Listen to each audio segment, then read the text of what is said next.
जय हिंद साथियों, आज के इस क्लास में आप सभी का बहुत बहुत स्वागत है। तो साथियों, बिहार पुलिस मध्य निषेध सिपाही और कक्षपाल की भर्ती के लिए आज हमारा सुपर प्रैक्टिस सेट नंबर 11 चलेगा, जिसमें साथियों हम लोग जीके, साइंस और स्पेशल बिहार जीके से लगभग 45 सिलेक्टेड प्रश्नों को कवर करेंगे, जो कि आपके एग्जाम के लिए बहुत ही ज़्यादा महत्वपूर्ण होगा। तो आप लोग पूरा सेट को लगाइए। और जिनको भी इस एग्ज़ाम के लिए बैच ज्वाइन करना है, आपका बैच स्टार्ट हो चुका है। बैच में क्या क्या मिलेगा सब कुछ लिखा हुआ है। ये हमारा व्हाट्सअप नंबर दिया गया है। बैच को किस प्रकार से ज्वाइन करना है, इस पर मैसेज करके आप लोग बता सकते हैं। तो देखिए, आज का पहला क्वेश्चन है, ब्रिटिश शासन के विरुद्ध बस्तर विद्रोह किस वर्ष में हुआ था? चलिए, क्वेश्चन नंबर 1 के लिए आप लोग आंसर बताइए। 1910, 1891, 1824 या फिर डी 1774 में। तो साथियों, ब्रिटिश शासन के विरुद्ध जो बस्तर विद्रोह हुआ था, ये किस वर्ष में हुआ था? तो 1910 में। यहाँ पर पहला वाला ऑप्शन आपका सही जवाब है। 1910 में बस्तर क्षेत्र में ब्रिटिश शासन के विरुद्ध आदिवासियों द्वारा गुंडाधुर के नेतृत्व में ये विद्रोह किया गया था। बस्तर विद्रोह कब? 1910 में। चलिए आगे देखिए, क्वेश्चन नंबर 2। बिहार में 3 कठिया पद्धति में नील की खेती के लिए भी भूमि का कितना भाग रखा जाता था? एक भी क्वेश्चन को आपको छोड़ना नहीं है। बहुत ही शानदार क्वेश्चन है, बिल्कुल आपके सिलेबस पर आधारित क्वेश्चन है। तो बिहार में 3 कठिया पद्धति में नील की खेती के लिए भी भूमि का 3/20 भाग रखा जाता था। कितना? 3/20 भाग। यहाँ पर सी वाला ऑप्शन आपका सही जवाब है। और इसके लिए कौन सा सत्याग्रह हुआ था? चंपारण सत्याग्रह। कब हुआ था? तो 1917 में हुआ था चंपारण सत्याग्रह। चलिए आगे देखिए, क्वेश्चन नंबर 3। भारतीय मानक समय ग्रीनविच मीन टाइम से कितने घंटे आगे है? और जो भी साथी चैनल पर पहली बार आए हैं, आप लोग चैनल को सब्सक्राइब कर लीजिए, ताकि इस एग्ज़ाम से संबंधित आपका एक भी क्लास छूटे ना। तो भारतीय मानक समय ग्रीनविच मीन टाइम से कितने घंटे आगे है? तो 5.5 घंटा, 5 घंटे 30 मिनट। बी वाला ऑप्शन यहाँ पर आपका सही जवाब है, ध्यान रखिएगा। चलिए आगे देखिए, क्वेश्चन नंबर 4। 2 या 2 से अधिक राजनीतिक दलों के गठबंधन से बनी सरकार क्या कहलाती है? तो देखिए, 2 या 2 से अधिक राजनीतिक दलों के गठबंधन से बनी सरकार को गठबंधन सरकार बोला जाता है। यहाँ पर पहला वाला ऑप्शन आपका सही जवाब है, गठबंधन सरकार। चलिए आगे देखिए, क्वेश्चन नंबर 5। आरटीआई कौन दाखिल कर सकता है? और जिनको भी बैच चाहिए, ये हमारा व्हाट्सअप नंबर दिया गया है। ये क्लास के लास्ट में आपको बैच के बारे में बताएंगे, किस प्रकार से ज्वाइन करना है। तो आरटीआई कौन दाखिल कर सकता है? इसका सही जवाब है केवल भारतीय नागरिक। यहाँ पर पहला वाला ऑप्शन आपका सही जवाब है। आरटीआई एक्ट जो है ये कब आया था, कब पारित हुआ था? तो 2005 में। ये पूछा हुआ क्वेश्चन है, इसको याद रखिएगा। आरटीआई का फुल फॉर्म होता है राइट टू इन्फॉर्मेशन। चलिए आगे देखिए, क्वेश्चन नंबर 6। भारत में लोकसभा का चुनाव लड़ने के लिए न्यूनतम आयु कितनी होनी चाहिए? चलिए बताइए, भारत में लोकसभा का चुनाव लड़ने के लिए न्यूनतम आयु कितनी होनी चाहिए? तो 25 वर्ष। कितना? 25 वर्ष। यहाँ पर ए वाला ऑप्शन आपका सही जवाब है। लोकसभा के सदस्य का कार्यकाल कितना होता है? 5 वर्षों का होता है। लेकिन प्रधानमंत्री के सिफारिश पर राष्ट्रपति 5 वर्ष से पहले भी लोकसभा को भंग कर सकता है, और इसके बारे में बताया गया है अनुच्छेद 85 में। ठीक है, आर्टिकल 85 में बताया गया है लोकसभा भंग के बारे में। चलिए आगे देखिए, क्वेश्चन नंबर 7। निम्नलिखित में से कौन सी फसल गोल्डन फाइबर के रूप में जानी जाती है? चलिए बताइए, क्वेश्चन 7 के लिए आंसर। इनमें से कौन सी फसल है जो गोल्डन फाइबर के रूप में जानी जाती है? तो यहाँ पर इस क्वेश्चन का आंसर क्या हो जाएगा, ये हो जाएगा जूट। जूट को गोल्डन फाइबर भी बोला जाता है। अब देखिए यहाँ से संबंधित बहुत सारे क्वेश्चन एग्जाम में पूछे जाते हैं। जैसे कि जूट की बात करें तो भारत की प्रमुख नकदी फसल के अंतर्गत में आता है जूट। भारत जो है विश्व में जूट का सबसे बड़ा उत्पादक देश है। और भारत में कौन सा राज्य जूट उत्पादन में आगे है, तो याद रखिएगा पश्चिम बंगाल पहले स्थान पर आता है। जूट उत्पादन में बिहार का कौन सा स्थान है, दूसरा। और तीसरे स्थान पर कौन आता है, असम आता है, ध्यान रखिएगा। और भी क्वेश्चन क्या बन सकता है, तो अगर आपसे पूछे राष्ट्रीय जूट अनुसंधान केंद्र का मुख्यालय कहाँ पर है, बैरकपुर में। कहाँ पर है, बैरकपुर में है। अच्छा, भारत में प्रथम जूट कारखाना कब स्थापित किया गया था, तो 1855 में। कहाँ पर स्थापित किया गया था, तो रिसरा में। कहाँ पर, रिसरा में। और साथियों ये जो भी हम एक्स्ट्रा क्वेश्चन बताते हैं ये सब कुछ आपको लिखा हुआ मिल जाएगा वन लाइनर बूस्टर जी के नोट्स में, जो कि पीछे हमने दिखाया है। ये कहाँ पर मिलेगा, बैच में मिलेगा। सांभर झील कहाँ पर स्थित है, तो साथियों सांभर झील की बात करें ये राजस्थान में स्थित है। कहाँ पर है, राजस्थान में स्थित है। डी वाला ऑप्शन आपका राइट है। अगर आपसे पूछे कांवर झील और कुशेश्वर स्थान कहाँ पर है, तो बिहार में स्थित है। पूछा हुआ क्वेश्चन है कांवर झील कहाँ पर है, तो बिहार में स्थित है। आगे देखिए भारत में नीति आयोग का गठन कब हुआ था। और साथियों सेशन के लास्ट में आप सभी को कमेंट करके अपना अपना स्कोर जरूर बताना है। तो सबसे पहले यहाँ पर नीति का फुल फॉर्म क्या होता है ये भी पूछा जाता है। NITI नीति का फुल फॉर्म होता है national institution for transforming India. इसकी स्थापना 1 जनवरी 2015 को किया गया था। यहाँ पर देखिए सी ऑप्शन में दिया हुआ है। और नीति आयोग के अध्यक्ष कौन होते हैं, प्रधानमंत्री होते हैं। नीति आयोग के वर्तमान में उपाध्यक्ष कौन है, सुमन बेरी। सुमन बेरी वर्तमान में नीति आयोग के कौन है, उपाध्यक्ष है।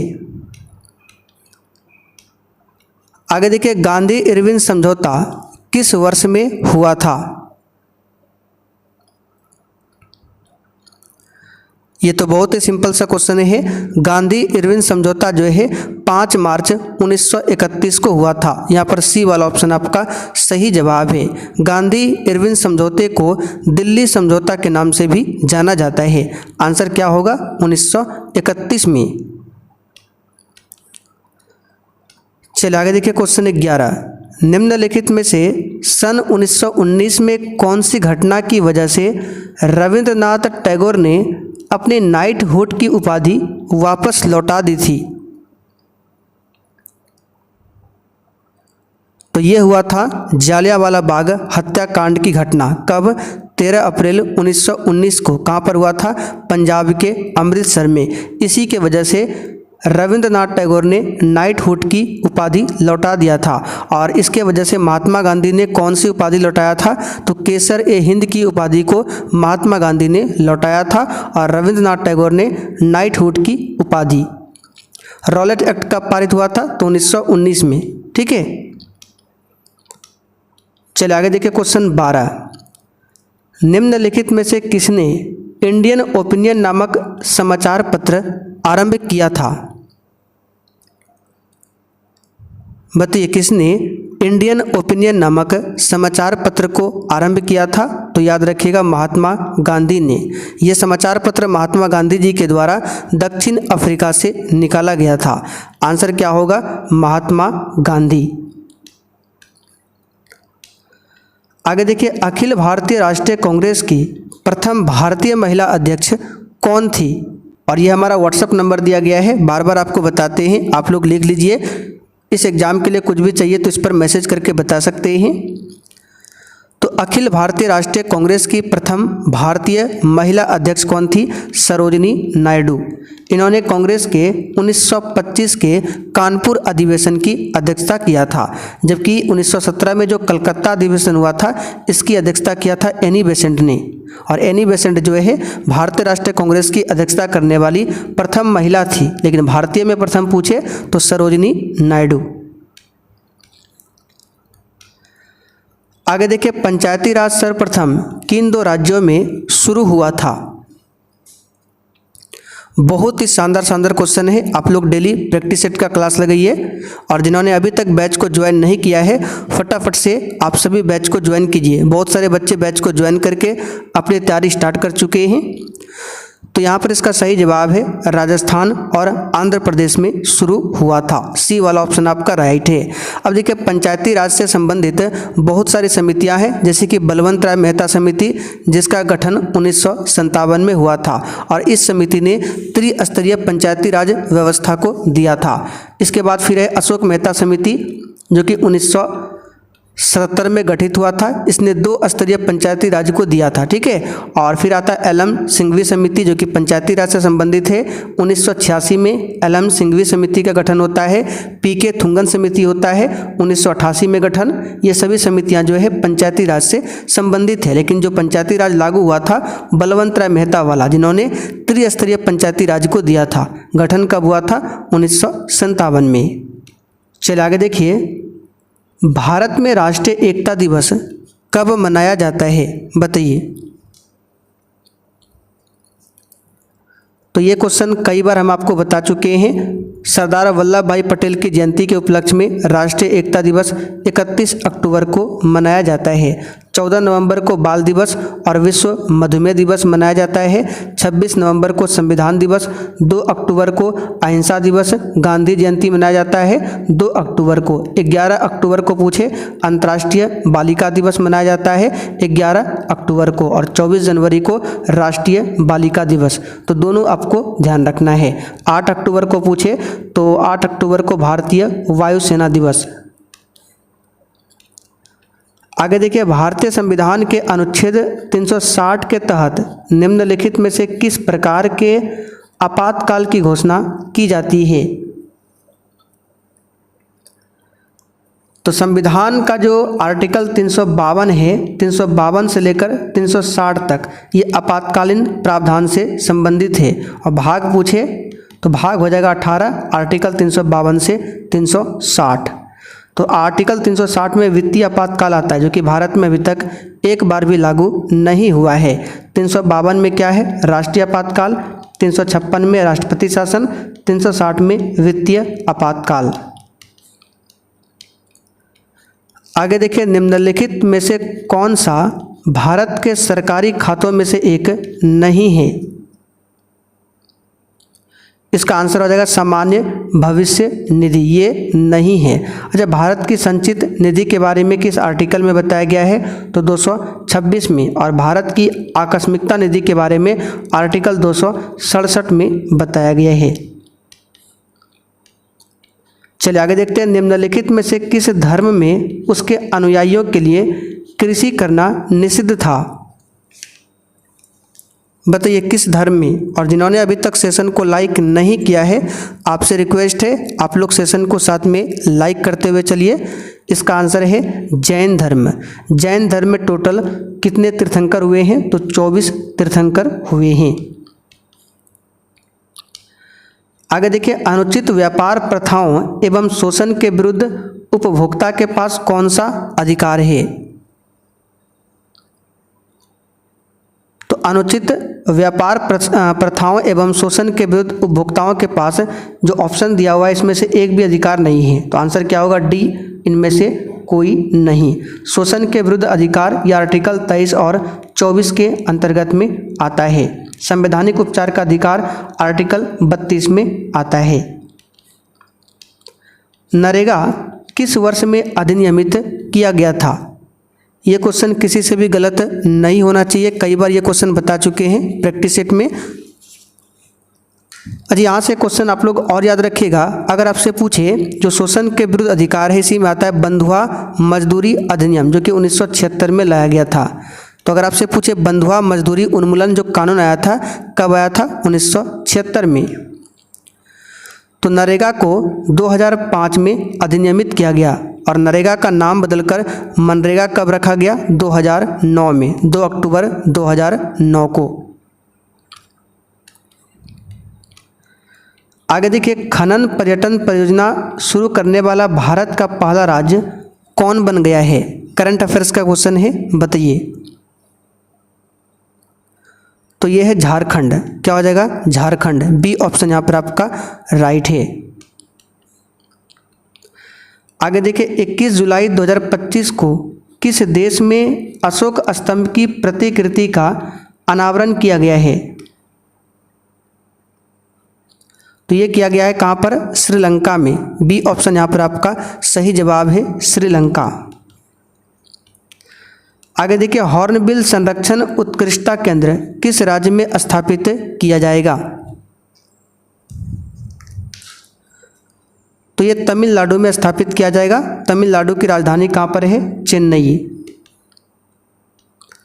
चलिए अगला क्वेश्चन, 21 जुलाई 2025 को भारत के उपराष्ट्रपति जगदीप धनखड़ ने भारतीय संविधान के किस अनुच्छेद के तहत राष्ट्रपति द्रौपदी मुर्मू को त्यागपत्र सौंपा था?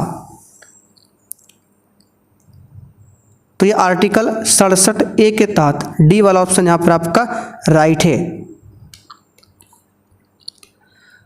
आगे देखिए एक अवतल लेंस से बनने वाला प्रतिबिंब हमेशा कैसा होता है? तो एक अवतल लेंस से बनने वाला प्रतिबिंब हमेशा आभासी और सीधा होता है। आभासी सीधा। सी वाला ऑप्शन यहाँ पर आपका सही है। अवतल लेंस को अपसारी लेंस भी बोला जाता है। कौन सा? अपसारी लेंस। चलिए आगे देखिए 27, यदि किसी परिपथ में 10 कूलॉम का आवेश 2 सेकंड के लिए प्रवाहित होता है तो विद्युत धारा का मान क्या होगा? अब देखिए भले ही क्वेश्चन आपको हार्ड लग रहा होगा लेकिन बहुत ही सिंपल सा क्वेश्चन है। विद्युत धारा का फॉर्मूला आपने I बराबर पढ़ा होगा Q/T। तो यहाँ पर आपको विद्युत धारा का मान निकालना है, I का मान निकालना है। तो Q यानी कि आवेश कितना है? 10 कूलॉम है। टाइम कितना है? 2 सेकंड। तो विद्युत धारा कितना हो जाएगा? 5 एम्पियर। देख सकते हैं बी ऑप्शन में दिया हुआ है। आगे देखिए बेकिंग सोडा यानी कि खाने का सोडा का रासायनिक नाम क्या है? तो यहाँ पर इस क्वेश्चन का आंसर क्या होगा? Sodium hydrogen carbonate. ये बेकिंग सोडा का रासायनिक नाम है, या फिर इसको बोला जाता है सोडियम बाइकार्बोनेट। ठीक है, सोडियम बाइकार्बोनेट या सोडियम हाइड्रोजन कार्बोनेट एक ही नाम है। इसका फॉर्मूला होता है NaHCO3। चलिए आगे देखते हैं, धातुओं को पीटकर पतली चादर बनाने के गुण को क्या कहते हैं? तो इसको बोला जाता है आघात वर्णिता। बी ऑप्शन यहाँ पर आपका सही है। चलिए आगे देखिए सिरका में कौन सा अम्ल उपस्थित होता है? सिरका जिसको विनेगर भी बोला जाता है, बताइए इसमें कौन सा अम्ल उपस्थित होता है? तो इसका सही जवाब है एसिटिक अम्ल। ठीक है, एसिटिक अम्ल जिसका सूत्र होता है CH3COOH। ये एसिटिक अम्ल का सूत्र है। आगे देखिए हमारे शरीर में अनैच्छिक क्रियाओं जैसे कि रक्त दाब और वमन का नियंत्रण मस्तिष्क का कौन सा भाग करता है? तो ये करता है मेडुला। सी वाला ऑप्शन यहाँ पर आपका सही जवाब है, मेडुला। आगे देखिए एक ही प्रजाति के विभिन्न सदस्यों में पाए जाने वाले अंतरों को क्या कहते हैं? तो इसको बोला जाता है विभिन्नता। पहला वाला ऑप्शन आपका राइट है। चलिए आगे देखिए निम्नलिखित में से कौन पर्यावरण अनुकूल अभ्यास का एक उदाहरण है? देखिए यहाँ पर ध्यान दीजिए क्या बोला गया, पर्यावरण अनुकूल। तो प्लास्टिक की थैलियों का उपयोग करना ये तो पर्यावरण के अनुकूल नहीं है। अनावश्यक लाइटें और पंखे बंद करना ये है। व्यक्तिगत वाहन से स्कूल जाना ये भी नहीं है। थर्मोकोल के बर्तनों का उपयोग करना सब गलत है, केवल बी ऑप्शन राइट है। गंगा नदी में प्रदूषण का एक मुख्य कारण क्या है? चलिए बताइए क्वेश्चन 34 के लिए आंसर। तो गंगा नदी में प्रदूषण का मुख्य कारण है अनुपचारित शहरी सीवेज का निर्वहन। सी वाला ऑप्शन राइट है। आगे देखिए आधुनिक आवर्त सारणी किस पर आधारित है? तो मॉडर्न जो पीरियोडिक टेबल है ये आपका तत्वों के परमाणु क्रमांक पर आधारित है और इस पीरियोडिक टेबल को किसने बनाया? तो 1913 में मोसले ने। बी वाला ऑप्शन आपका सही जवाब है। इस पीरियोडिक टेबल में 18 वर्ग है और 7 आवर्त है। आगे देखिए, निम्नलिखित में से कौन सा त्यौहार ओडिशा में मनाया जाता है? चलिए बताइए, क्वेश्चन नंबर 36 के लिए आंसर क्या होगा? इसमें से कौन सा फेस्टिवल ओडिशा में मनाया जाता है? तो यहाँ पर इस क्वेश्चन का आंसर हो जाएगा बाली तृतीय। ये ओडिशा में होता है, हॉर्नबिल नागालैंड में। निम्नलिखित में से कौन सा नृत्य गोवा का एक लोक नृत्य है? तो ये हो जाएगा फुगड़ी। ये गोवा का लोक नृत्य है। बिहू कहाँ का है? असम का है।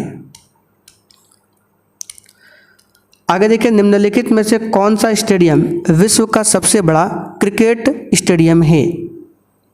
इस पर स्टार मार्क कर लीजिए, अच्छा क्वेश्चन है।